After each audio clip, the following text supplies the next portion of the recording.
ध्यापे अन्धसत्पते दरिद्रन्नीललोहिता येषां पुरुषाणामेषां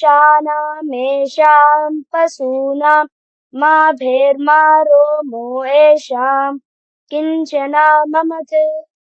या ते रुद्रशिवा तनुः शिवा विश्वाह भेषजी शिवा रुद्रस्य भेषजी तया नो मृडजीवसे इमागुं रुद्राय तवसे कपर्दिने क्षयद्वीराय प्रभरामहे मतिम् यथा नः समसद्विपदे चतुष्पदे विश्वं पुष्टं ग्रामे अस्मिन् अनातुरम्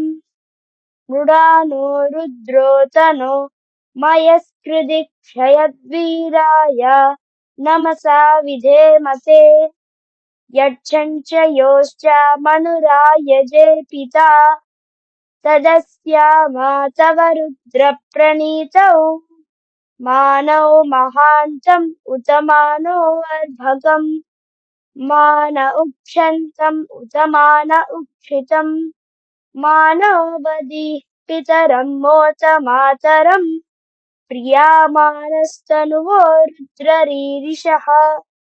मानस्तोके तनये मान आयुषि मानो घोषुमानो अश्वेषु रीरिषः वीरान्मानो रुद्रभामितो वदीः अविष्मं तो नमसा विधेमते आरात्ते गोग्ना उत पूरुषग्ने क्षयद्वीराय सुम्नमस्मे ते अस्तु रक्षा च नो अधि च देव वृष्यता जनः सर्म यच्छद्विबर्हाः स्तुहि श्रुतं गर्तसदं युवन्नमृगन्न भीमम् उपहन्तुमुग्रम् मृडाजरिद्रे रुद्रस्तवानो अन्यन्ते अस्मन्निवपन्तु सेनाः परिणो रुद्रस्य हेतिर्वृणक्तु परित्वेषस्य दुर्मतिरगायोः अवस्थिरा मघवद्भ्यस्तनुष्वा मीढ्वस्तोकायतनयाय मृडया मीडुष्टमा शिवतमा शिवो नः सुमना भव परमे वृक्षा आयुधन्निधाय कृत्तिं वसान आचर पिनाकम् बिभ्रदागहीः विकिरिदविलोहित नमस्ते अस्तु भगवः यास्ते सहस्रगुम् एतयोन्यम् अस्मन्निवपन्तु ताः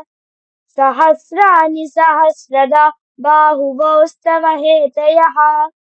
तासामीशानो भगवः पराचीना मुखाकृतिः